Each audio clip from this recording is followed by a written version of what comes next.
আসসালামু আলাইকুম। জুমার আজানের পূর্বে মসজিদে না যাওয়াটাই ভালো, এই কথা আমি আগে বলেছিলাম। প্রমাণ সাপেক্ষে আমি একটা ভিডিও দিলাম, ভিডিওটা দেখবেন, তাহলে বুঝতে পারবেন আসলে আমাদের কোন সময়ে জুমার নামাজ আদায় করতে যাওয়া উচিত। আল্লাহ তাআলা বলেন, যখন আজান হয়ে গেছে তখন মসজিদে যাও, না আজান হওয়ার আগে। অনেকে আজান হওয়ার আগে 1-1.5 ঘন্টা 2 ঘন্টা আগে এসে মসজিদে বসে আছে। কোরআনের আয়াত অনুযায়ী আপনি আজানের আগে মসজিদে বিনা কারণে এসে বসে থাকার কোনো সুযোগ নেই। আপনি আসবেন মসজিদে আজান হওয়ার, নো দিয়া শব্দ দিয়েছেন এই জন্য। যখন আজান হয়ে গেছে, এটা মাসের সিগা, যখন আজান হয়ে গেছে তখন আপনাকে মসজিদে যাওয়া লাগবে।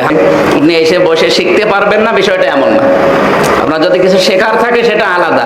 বিনা কারণে কাজ কাম বাদ দিয়ে এসে মসজিদে বসে থাকবেন, গল্প গুজব করবেন, দুনিয়াদারি না, এটা জায়েজ নেই। কথা বোঝা গেছে না? মসজিদে আসার পর কেন এই গুরুত্ব আল্লাহ দিলেন? ফাসাউ ইলা যিকরিল্লাহি ওয়া যারুল বাই। তোমাদের বেচা কিনা, ব্যবসা বাণিজ্য, কাজ কর্ম যা আছে সব বন্ধ করে আসো। কেন দিয়েছেন?